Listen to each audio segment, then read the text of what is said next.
I think, especially in this world where the people are coming together and the globalization is setting the new standards from every one of us. And how can now these social codes be applied to, or why are they important for the COVID crisis that we are all living through, and how can we deduct these understandings to the COVID crisis? Well, with COVID, I know here in the U.S., it's hit us very hard, and it seems to be lingering. Some states are hot, some are not. People are very tired. We've all grown very weary of being home. I heard a new term recently called COVID risk budget. What is your budget? How much will you take a risk? Will you go to a restaurant that might be open, or what is your risk? And some people's risk, their budget is larger than others. Some people want to push the envelope, as we say. They don't want to wear a mask. Many areas here are telling us, please wear masks. Sometimes I was in the grocery store last night and there was a man, everyone had masks, one man did not.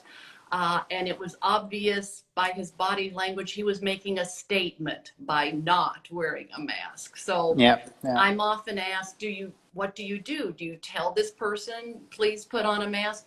I think be your own advocate, take care of yourself first, just move away.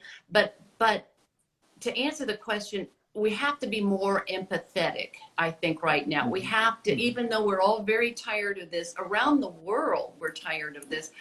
But until we have a solution, we have to be more understanding than you normally will, sort of be more flexible than you have been, and be more respectful. You just don't know where people are coming from. I have friends that are working from home. The kitchen table is now my friend's workspace, her husband's workspace, and the children are, it's their school.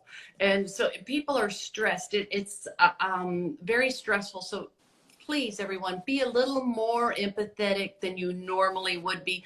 You do not know where that person is really coming from. We're all on our own unique journeys. Everyone has a story. So if you can learn a little bit about their story without being intrusive, then you can be a little more empathetic and understand where they're coming from with respect. Empathy is one of the main pillars of social interaction. Actually, it defines us as human beings. Only the capacity to be empathetic is defining us as human beings. Otherwise, we would be like machines. We would not be able to care about anything anymore. And probably in the pandemic, these kind of things are bringing us back to remember these skills, this capacity to be more empathetic. What do you think? Oh, absolutely. I think we're becoming more empathetic every day. And leaders, I work with a lot of leaders, and I'm saying, please, as you lead your teams through this, most of them virtually, be more empathetic. And empathetic leadership is, there are many ways to do that without prying. You can have your Zoom meetings, but then maybe later schedule a 5 minutes to meet with each team member separately. And I always say schedule it, because if the boss is calling you out of the blue, it could be a little scary. Yes. And just learn what's happening with them. Maybe they need another day or two with this project. So be a little empathetic, but as an empathetic leader, you have to be very objective, keep your eye on the ball, as we say. You have to meet your goals, but maybe you can be a little more flexible during this time as a leader.